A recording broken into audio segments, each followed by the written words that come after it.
MQM Pakistan ने भी आम इंतखाबात के लिए लेवल प्लेइंग फील्ड का मुतालबा कर दिया है। पार्टी वफ्द ने गुज़श्ता रोज senior deputy cabinet Farooq Sattar की सरबराही में इलेक्शन कमीशन काम से मुलाकात की है और उनसे हल्का बंदियों, तबादलों और तकर्रियों पर अपने तहफ़्फ़ुज़ात से आगाह किया है। तहफ़्फ़ुज़ात हैं क्या और इस इंतखाबी माहौल में क्या हिकमत अमली अपना रही है एमक्यूएम पाकिस्तान, इस पर बात कर लेंगे। Senior deputy cabinet Farooq Sattar साहब ने हमें ज्वाइन किया। फारूक भाई बहुत शुक्रिया, आपने ज्वाइन किया। फारूक भाई, लेवल प्लेइंग फील्ड पर बात बहुत ज्यादा हो रही है, बहुत सी जमातें इस पर बात कर रही हैं। हम जरूर समझना चाहेंगे कि एमक्यूएम के लिए लेवल प्लेइंग फील्ड कौन नहीं बना रहा, कौन इसमें रोड़े अटका रहा है? मैं समझता हूं कि जो हमारे केयर टेकर चीफ मिनिस्टर हैं उनका करियर बड़ा गैर जानिबदाराना रहा है और जो साख है उनकी बड़ी क्रेडिबल है।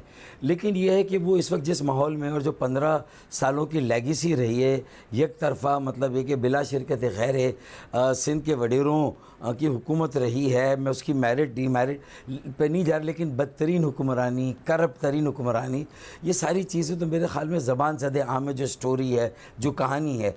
लेकिन अब जाहिर है कि जो 15 सालों से जो सिविल इंतज़ामिया या पुलिस इंतज़ामिया, अगर वही घूम फिर के सारे अफसरान दोबारा लगाए जाते हैं जिनका चाहते हुए ना चाहते हुए कहीं ना कहीं एक वाबस्तगी उस पूरी लेगेसी और निज़ाम के साथ हो जाती है। और बहुत सारे अफसरान जो इंतकामी कार्रवाइयों का निशाना बनाकर हटा दिए गए थे, जिन्होंने उस तरह से जो मनमानी थी सिंध के शहरी इलाकों पर भी, जिस तरह ज़मीनों पर, वसाइल पर, बल्दियाती इख्तियारात, वसाइल और सारी चीज़ों पर कब्ज़ा था, तो देखें फिर किस तरह मुमकिन होगा कि एक लेवल प्लेइंग फील्ड हो।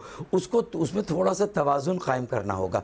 और वज़ीर आला जिस माहौल में काम कर रहे हैं, मुझे डर है, हमने जब उनसे मिले तो उनसे भी यही कहा, चीफ इलेक्शन कमिश्नर से भी कहा कि उनकी गैर जानिबदारी गैर महसूस तरीके से कंप्रोमाइज़ हो रही है। एक परसेप्शन बन रहा है कि वो इस बात का ख्याल नहीं रख पा रहे। उनके पास जो फीडबैक होना चाहिए कि 15 सालों में क्या हुआ है, और वो अफसरान जो अभी भी बेहतर हो सकते हैं, गैर जानिबदार हो सकते हैं। कल जो इलेक्शन कमीशन से मुलाकात हुई है फारूक साहब, उसमें क्या क्या तहफ़्फ़ुज़ात और सामने रखे हैं एमक्यूएम ने, और किन किन मुतालबात को पूरा होता आप देख रहे हैं? देखिए, हमने कोई फहरिस्त नहीं दी, लिस्ट नहीं दी कि इसको हटाओ इसको लगाओ। मैंने कहा ऐसा फीडबैक कई तरफ से, कई अतराफ से मालूम किया जा सकता है। तो एक तो उसको बैलेंस करे, उसको तवाज़ुन, उसमें तवाज़ुन कायम करे। और दूसरा, पीपल्स पार्टी को तो देखिए एडिक्शन हो गई 15 सालों से, जिस तरह वो रूल करते आए हैं, जायज़ नाजायज़, तो वो तो चाहते हैं वही लेगेसी रहे इस केयर टेकर में भी, ताकि बहुत आसानी से दोबारा उन्हें अक्सरियत हासिल करके हुकूमत करने का मौका मिले। अच्छा, दूसरी बात जो हमने कही वो हल्का बंदियों, हम इस्लामाबाद हाई कोर्ट में ऑलरेडी है। 2018 में भी जो दर्जी बिठाया गया था, उसने इसके जो है वो किसी और के कपड़े किसी और पर फिट करने की कोशिश की। सारे ये दर्जी किसको कहा है आपने? और नवाब शाह मीरपुर खास सक्कर हैदराबाद, भाई कोई दर्जी बैठा था प्रोविंशियल इलेक्शन कमीशन में, और जिस तरह की हल्काबंदियाँ 2018 में हुई थी, उसने सिंगल आउट किया था एमक्यूएम को, मार्जिनलाइज किया था। और हमारी जो आपस की साफ बात है, जो एक तकसीम थी, हमारी लड़ाई थी, उसका भरपूर फ़ायदा उठाया गया। केयर टेकर गवर्नमेंट भी जो आई, वो उसमें कोई मशवरा हमारा नहीं था। चलें, इस बार भी मशवरा नहीं था। इस बार आपको क्या लगा, दर्जी किसके लिए कपड़े सी रहा है? पीपल्स पार्टी के लिए सिंध में? देखें वो कोई ऐसा दर्जी ना बैठ जाए दोबारा। हमने ये इत्माम हुज्जत की है। वज़ीर आला जो केयर टेकर है उनसे भी कहा कि खुदा के लिए अपनी गैर जानिबदारी को कायम रखे। परसेप्शन नहीं, फारूक भाई, आपको लगता क्या है, पार्टी को लगता क्या है कि इस वक्त जो केयर टेकर सेटअप है, क्या वो ज़ेरे असर है पीपल्स पार्टी के? देखिए, मैं दबे दबे लफ्जों में कोई इसी तरह की बात करने की कोशिश कर रहा हूँ। मैं तो चाहूंगा खुल के कहें। मैं कोई हतमियत के देखें, नहीं इसलिए नहीं कह रहा कि मैं हतमियत के साथ ये बात इसलिए नहीं कह रहा कि उनकी पूरी ज़िंदगी है, पूरी मेहनत है, लगन है, वो बड़े काबिल और बड़े बाइल्म किस्म की शख्सियत है जो मकबूल बाकर है। तो उन्हें चाहिए कि बहुत लैंड माइन्स बिछी हुई है जगह जगह, उन्हें कदम फूंक फूंक के रखना होगा। आँख बंद करके अपने दाएँ बाएँ जो लोग हैं उनके सलाह मशवरों पर इस तरह अमल ना करे। कोई अपना इंडिपेंडेंट गैर जानिबदार ज़रिया भी रखे जो कि उनको बहुत सारी मालूमात फराहम कर सके। सके। ये फूलों की सेज नहीं, कांटे बिछे हुए रास्ते में। तो मैं नहीं चाहता कि उनके बारे में कोई ऐसी बात मैं करूं, लेकिन इस वक्त जो परसेप्शन उनका बन रहा है वो मुनासिब नहीं है। हल्का बंदियों में कराची में 3 कौमी असम्बली, 6 सूबाई असम्बली, हैदराबाद में 1 कौमी, 2 सूबाई, सक्कर, मीरपुर खास, नवाब शाह सूबाई, जो 2018 में उसकी जिस तरह दर्जी ने कटिंग की थी, वो इलेक्शन के कवानीन जो कवायद ज़वाबित थे उसकी भी खिलाफ वर्जी थी। उसको हम चाहते हैं कि उसको न्यूट्रली गैर जानिबदारी से देखा जाए। टेक्निकली हम सही बात कर रहे हैं, कानूनन सही बात कर रहे हैं, उसकी तस्हीह होनी चाहिए, हमें इंसाफ मिलना चाहिए।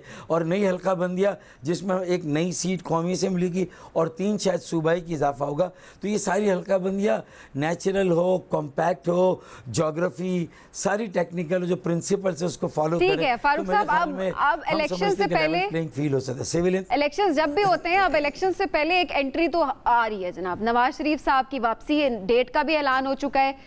कितने पुरुमीद हैं आप, क्योंकि उनकी पार्टी तो अब यही बात करती है कि पाकिस्तान को बड़ा फायदा होगा। आप किस तरह से देख रहे हैं हालात को? देखें, ये तो किसी भी पार्टी का अपना आउटलुक है, उनके वोट बैंक का, उनके हामियों का, उनके कारकुनों का। वो इस बात को तय करें कि अब तक क्यों नहीं आए थे और अब अगर वो आना चाहते हैं तो ये कैसे मुमकिन हो रहा है। लोगों में तज़्ज़िये तबसरे होंगे। मैं समझता हूँ कि हर पार्टी का अपना इस्तेकाक है। वो अगर रिस्क लेके आ रहे हैं तो रिस्क लेके आना चाहिए, और अगर कोई और इसका पस मंज़र है तो सियासत करने का, सियासत में हिस्सा लेने का, इंतखाबात में हिस्सा लेने का, अनलेस एंड अनटिल अदालतों से बाकायदा कोई डिस्क्वालीफाई ना हो गया हो, अगर अदालतों से बाकायदा किसी को इलेक्शन लड़ने। तो अभी तक के हालात को देखते हुए फारूक भाई, आपको क्या लगता है कि जब आएंगे तो क्या अवाम में जाएंगे कि जेल जाएंगे, सामना करेंगे केसेस का? देखिए, अगर केसेस है और जेल जाना पड़े तो जेल भी जाना चाहिए, जेल से गुरेज नहीं करना चाहिए। ये तो सियासी कारकुनों की जो सियासी जिंदगियां हैं। फारूक साहब, चाहिए तो चले, ये ख्वाहिश भी रहती है ना कि होना चाहिए, बहुत कुछ हम चाहते हैं लेकिन वो होता नहीं है उस तरह से। आप देख क्या रहे हैं, जेल जाएंगे कि लाहौर जाएंगे? देखिए, मैं तजिया निगार नहीं हूँ, तबसरा निगार नहीं हूँ, मैं आपका एक तजुर्बा है, वसी तजुर्बा है। आपने हर तरह के केसेस देखे हैं, आपने हर तरह के केसेस देखे हैं, तो मैं चाहती हूँ कि आप थोड़ा सा अपने एक्सपीरियंस की बेस पे बताएं कुछ। देखें, मेरा तजुर्बा और जो पाकिस्तान में कुछ भी हो सकता है, ये दोनों को सामने रखते हुए मुझे अपने तजुर्बे को उसूलन शेयर नहीं करना चाहिए, कोई तज़्ज़िया तबसरा नहीं करना चाहिए। जो होगा उसको आप भी देखेंगे, मैं भी देखूंगा। ठीक है, बस एक जुमला फारूक भाई, क्या नहीं होता है। अब चूंकि पीपल्स पार्टी को तनकीद का निशाना आपने बनाया, वही हम मामला जमात इस्लामी की तरफ से भी देख रहे हैं, तो आप जमात इस्लामी के साथ क्यों नहीं एहतजाज करते? मेरे ख्याल में जमात इस्लामी से सब्र नहीं हुआ जब उन्हें डर लगा कि पहले तो उनके लिए एक फ्री और खुला मैदान था जब हमने बॉयकॉट किया, उसके बावजूद उनकी ये हसरत और आरजू पूरी नहीं हुई कि वह अपना मेल ला सकते, क्योंकि हमने पहले ही बता दिया था कि बल्दियाती हल्का बंदियों में भी जो दर्जी बैठा था उसने 20,000 का एक हल्का बनाया पीपल्स पार्टी के लिए, जिससे उन्हें जमात इस्लामी MQM से वाज़े बरतरी वैसे भी हासिल होने थी। हम लड़ते तो सीटें जमात इस्लामी और हमारे दरमियान तकसीम होती, हमारा उनका वोट बैंक, अजला और जो मोहल्ले हैं वो एक जैसे है। पीपल्स पार्टी का अलग है। 15% वोट बैंक को 55% बना दिया, 85% वोट बैंक जो हमारा जमात इस्लामी का था उसे जो है वो 45 बना दिया। तो जमात इस्लामी को मैं कई बार इनफॉर्मली, जहाँ मेरी हाफिज़ नईम से मुलाकात हुई, मैंने कहा वसी उल बुनियाद इश्तराक अमल और मफाहिमत के अलावा इस कराची को और कोई रास्ता नहीं है। फारूक भाई बहुत शुक्रिया, साथ मौजूद थे।